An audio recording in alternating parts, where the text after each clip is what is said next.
Bom dia, meus amados irmãos, que a graça e a paz de nosso Deus, nosso Pai amoroso, possa habitar em seu coração, bem como as palavras e toda a orientação de Jesus Cristo, Filho de Deus, também possa chegar à sua mente de forma poderosa a ponto de transformar, trazer transformação aos nossos corações. Meus amados, hoje, terça-feira, nós vamos dar aqui continuidade ao nosso estudo da nossa lição do livro de Isaías, a lição número 15, o Senhor abençoa. Ontem, na segunda-feira, nós estudamos aqui 2 versículos bíblicos do capítulo 19, né? Versículo 21 e 22, quando nós vimos claramente, né, que o Senhor disse que ia mostrar aos egípcios, né, usando aqui os egípcios como uma tipologia aqui dos gentios, né, de um povo gentílico que um dia escravizou a nação de Israel, mas que, né, lá na frente, como os gentios iriam se arrepender e tal, e o Senhor ia tirar dele lá um remanescente, né? E Deus se revelaria para eles, mostrando quem realmente ele é, né? E os egípcios conheceriam a Deus.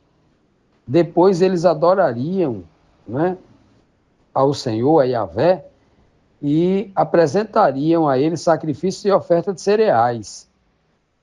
Seria um povo de palavra, olha só. Fariam promessas ao Senhor e cumpririam. Essa aqui é uma afirmação tão forte que ela está se referindo a um povo realmente convertido, uma nova criatura que vive na fidelidade. Porque só quem promete ao Senhor e cumpre, só quem faz voto e cumpre é quem realmente é uma nova criatura, né? Uma nova criatura espiritual em Cristo, né? E na segunda pergunta de ontem, a quarta pergunta da lição, nós lemos no versículo 22 que o Senhor, né, que feriria os egípcios, né? Ele feriria para curar. Ele não feriria para destruir. Como um médico que faz um corte na pele para tirar ali um tumor maligno, né? Ele fere para curar.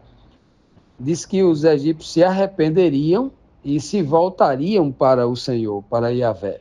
E ele, né? E Deus atenderá todos os pedidos que os egípcios fizerem, né? E os curaria finalmente de tudo. Olha que coisa linda, né? Claramente aqui, ele não está, como nós vimos ontem, ele não está falando da etnia, do povo egípcio, né? Mas usando aqui a figura de linguagem de um povo pagão, de um povo que era mau, era uma nação gentílica que explorava o povo de Israel, a nação de Israel e tal, né?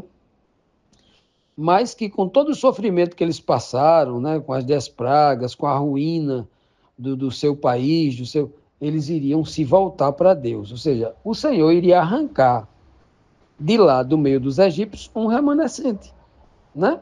Iria trazer, e é isso que Cristo fez quando esteve aqui na Terra, né? Quantas pessoas de todas as cidades mais longínquas não veio conhecer? Até reis vieram do Oriente, né? Para reverenciar o Filho de Deus que nascera, né? Muita gente de todas as... Jesus curou muita gente, pregou para todo mundo, né? E hoje, na terça-feira, vamos aqui para a primeira pergunta de hoje, para a quinta pergunta. Qual o significado da estrada ligando o Egito à Assíria? O que os dois povos farão ao Senhor? O versículo 23 diz assim, do capítulo 19 de Isaías, né? O verso 23 diz, naquele dia haverá uma estrada ligando o Egito com a Assíria. Os egípcios irão até a Assíria e os assírios irão até o Egito. E juntos os dois povos adorarão o Senhor. Então veja que mais uma linguagem aqui, né, mais uma força de expressão, uma linguagem simbólica, para falar aqui de uma ligação de dois povos, né, muitos assim, dois povos que eles têm algo em comum. Os egípcios escravizaram a nação de Israel, as 12 tribos. Mas a Assíria, aqui quer dizer Babilônia, a Síria aqui substitua pela palavra Babilônia, Babilônia escravizou apenas o povo de Judá, os judeus, né? Não, mas os assírios já tinham, quando escravizou o povo, invadiu Jerusalém, né? Destruiu Jerusalém, levou muita gente cativo e matou muitos soldados. Ele já havia escravizado o reino do norte lá, das tribos de Israel que estava ao norte, é verdade. Mas lembre-se que Isaías está escrevendo aqui a partir de Jerusalém para a liderança dos judeus da Judéia. Então, quando ele está falando nesse contexto aqui, ele está mostrando claramente para o último remanescente, que eram os judeus nos dias de Isaías, o último remanescente, o remanescente das 12 tribos de Israel, que seriam os judeus, está falando justamente em relação a eles, que eles julgavam que os samaritanos eram impuros, eram irmãos que abandonaram a fé, entraram pela apostasia, se envolveram com idolatria, viraram gentios. Eles consideravam os samaritanos nada mais, nada menos do que eram as 12 tribos de Israel, as 10 tribos de Israel que formaram o Reino do Norte. Eram os samaritanos. Então, nos dias de Cristo é muito claro, Cristo explica isso, né? Então, veja bem que, quando ele diz que há uma ligação entre essas duas terras, ele está dizendo claramente que esse povo que foi mau contra os religiosos, o professo povo de Deus, que perseguiu lá no passado e escravizou, esse povo se arrependeria, esse povo conheceria o Senhor, como ele diz no verso anterior, que esse povo, Deus se revelaria para ele, eles conheceriam a Deus e eles adorariam, né? Olha só. Então, quando essa estrada liga, ou seja, há uma ligação entre eles, estão mostrando justamente que essas duas nações gentílicas que adoravam deuses pagãos, Deus enviou o seu povo como escravo lá para que, através dos escravos, dos pobres em suas terras, eles conhecessem o poder do Deus, né, do Todo-Poderoso, e se convertessem muitos deles. Ou será que lá no Egito, muitos egípcios não ficaram impactados com o Deus de José, que revelou o sonho do faraó e que salvou a nação da fome certa? Com certeza. Ou lá em Babilônia, os babilônicos, os caldeus não foram impactados com o testemunho de Daniel, de Misael, de Ananias e Azarias? Claro que é assim. Então, essas nações, Deus se revela através dos seus servos para elas, para que um dia um remanescente de lá saia e eles tenham tudo em comum. O que é que eles têm em comum? Essa estrada. Qual é a estrada em comum? Quem é que disse eu sou a estrada, né? Quem que disse eu sou o caminho, a verdade e a vida? Eu sou a estrada, a verdade e a vida. Quem disse? Jesus. Então, eles teriam uma estrada em comum, a fé no Deus único que eles iriam conhecer, para que eles pudessem adorar aí, como diz o texto aqui. Essa é a estrada que liga eles, a estrada da verdade, um caminho, né, que leva ao único Deus verdadeiro. Continuando, meus amados, vamos aqui para a pergunta 6, dando prosseguimento aqui. E a sexta pergunta traz aqui o seguinte questionamento: o que significa essas três nações serem uma bênção para o mundo? Que coisa, olha só. Como é que pode aqui três nações que entraram em apostasia, se afastaram do Senhor, receberam as repreensões, os juízos da parte de Deus, e agora se tornam uma bênção? Como é que pode isso, né? Estaria Deus voltando atrás? Um Deus que não muda, um imutável? Claro que não, tem um significado aqui, nós vamos buscar entender agora, né? O verso 24 e o 25 diz assim: naquele dia, estas três nações, Israel, Egito e Assíria, serão uma bênção para o mundo inteiro. O Senhor Todo-Poderoso as abençoará, dizendo: eu abençoo o Egito, o meu povo, a Assíria, que eu criei, e Israel, meu povo escolhido. Que coisa, né? Que coisa, que linguagem, né? Muito, muito especial aqui. Quem é Israel aqui que ele está falando aqui? Israel. Lembre-se que Isaías, um profeta judeu, está falando a partir de Judá para os judeus.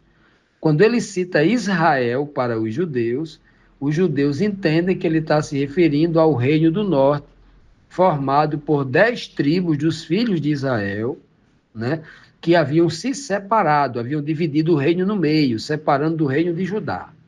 Então, esse Israel que está aqui não é o Israel lá do Egito das 12 tribos. Esse é o Israel que ele vem citando no capítulo 18, 17, 16, o Israel que estava junto lá no norte com a Síria, que estava se reunindo contra Judá. É esse Israel, o Israel das 10 tribos. O Israel Samaria, o Israel considerado pelo judeu como um samaritano, como um gentil, como um apóstata, como um pagão. Certo? Esse é o Israel que está tratando aqui. Então, nesse Israel, Egito e a Síria, para o judeu, estão tudo no mesmo prato, é tudo farinha do mesmo saco. Né? São tudo gentios que não conhecem mais o Deus verdadeiro. Isso era o que se passava na cabeça, né, do judeu, principalmente o religioso. Isso é tão sério, né, que quando Cristo conta ali a parábola do bom samaritano, né, que ele vê alguém que vinha de Jerusalém, ou seja, um judeu, vinha de Jerusalém, um judeu. Aí quem passou mais de Jerusalém? 2 compatriotas dele, um sacerdote e um levita. Passaram por longe, não quiseram ajudar seu próprio irmão, seu próprio compatriota. Aí vem um estranho, distante, um gentil, um indigno, um imundo, e ajuda aquele que considerava seu inimigo. É uma aula, né, que o Senhor Jesus dá, mostrando claramente como é que ele resgata o gentil samaritano, que aqui é representado por Israel, pelo Egito e pela Síria, são gentil, nações gentílicas, que não tinham a Torá, que não tinham a palavra de Deus, que não tinham o livro dos profetas, mas que eles chegariam ao conhecimento de Cristo. É o que está acontecendo hoje no mundo todo. Quantos, né, pessoas das 10 tribos, pessoas do Egito, né, e outras nações do mundo inteiro, dos assírios, né, Israel estava ao norte, a Síria estava ao leste, o Egito estava ao sul. Ou seja, se criarmos um triângulo ali a partir de Israel, nas 3 direções que você for de Israel, ou seja, ao redor de Israel todinho, as nações vizinhas eram gentílicas. E o Senhor está mostrando, de todas as direções, ele traria um povo gentil, né, para que ele se tornasse uma bênção. Quando é que isso acontece? Quando Cristo vem à Terra. Quando Jesus batiza seus discípulos com o Espírito Santo e eles, né, saem pelo mundo inteiro resgatando esses gentios. O apóstolo Paulo dá esse processo, é uma ferramenta, um instrumento poderoso nas mãos de Cristo para cumprir essa obra. Isso já tinha sido profetizado há muito tempo. Lembre-se que quando o Senhor chamou Abraão, lá da terra dos assírios, da terra de Babilônia, né, da terra dos caldeus, lá em Ur, então o Senhor disse assim quando ele prometeu a Abraão, fez as promessas a Abraão, né? Que ele teria um nome, que ele teria uma descendência muito grande, né? Ele disse assim, em ti, em é dentro. Ele não disse através de você, não. Em ti. Ou seja, um descendente que vai sair de dentro de você, do seu sêmen, da sua semente, olha só. Em ti, todas as nações da terra, não é só judeu, não. Todas as nações da terra, representadas aqui por Israel, pelo Egito e pela Síria. Todas as nações da terra serão abençoadas, todas as famílias da terra, depende da versão bíblica, né? Serão abençoadas. Quem traria a bênção? Cristo. Como? Morrendo em lugar de todo ser humano. E essa morte é eficaz para todo ser humano que crê. Aqueles que não creem, infelizmente, Cristo morreu em vão para eles. Mas aqueles que creem, a morte de Cristo é efetiva, é salvadora. Então, Abraão não morreu por ninguém. Então, em ti, quando ele fala, falando de Cristo. Só Cristo abençoou o planeta todo, trazendo a graça de Deus em si, através do seu sacrifício, expiando os nossos pecados, pagando a nossa dívida e nos dando, né, a possibilidade e a certeza para os que têm fé de que vai receber a vida eterna de novo, aquela vida original que Deus criou Adão e Eva no princípio, aquela mesma vida, a vida que o que Deus planejou para o ser humano, para viver eternamente. Desde o princípio foi assim, e ele vai restaurar isso. Cristo veio justamente restaurar isso. E é por isso que ele diz aqui, de forma belíssima, né, que esse povo seria uma bênção para o mundo. Quando que ele seria uma bênção para o mundo? Quantos gentios Jesus não curou? Olha, vamos falar aqui alguns gentios que ele curou, que para os judeus eram imundos, né? Que não chegavam nem perto, nem tocavam neles, não sentavam na mesma mesa com ele para comer. Claro, nunca, jamais essa possibilidade. Os próprios fariseus chegaram para os discípulos, né? Tentando afastar os discípulos de Cristo, né? Com fofoca, com intriga, né? Com espírito diabólico, assim, o teu mestre come com os salteadores e com as prostitutas. Olha só. Ou seja, o teu mestre é um imundo, é diferente dos nossos mestres do Sinédrio. Era mais ou menos isso a mensagem implícita, né? E Cristo recebeu quem? Um centurião romano, pagão, um centurião romano. Ele era tão consciente de que a sua cultura, os judeus o viam como imundo, que ele falou, mestre, eu não sou digno que o senhor vá nem na minha casa, mas se o senhor der uma ordem, o meu servo lá fica curado na hora. E aí, olha a fé, que ele falou assim, em toda Israel, eu nunca vi uma fé igual desse homem aqui. Um gentil. Olha aqui. Olha como esse gentil estava sendo uma bênção de fé para o mundo todo. Noutra oportunidade, ele recebeu uma mulher lá da região de Tiro e Sidom, algumas versões da Bíblia chamam mulher cananeia, outras versões dizem a mulher cirofenícia, né?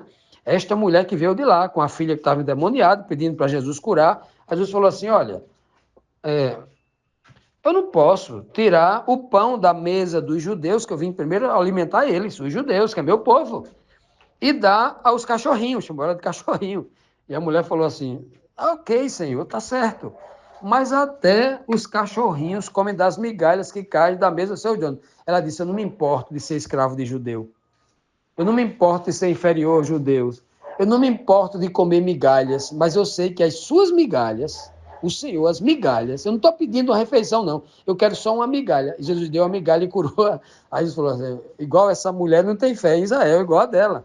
E Cristo começou a dizer, Jesus nunca disse com um judeu, eu nunca vi fé igual a sua.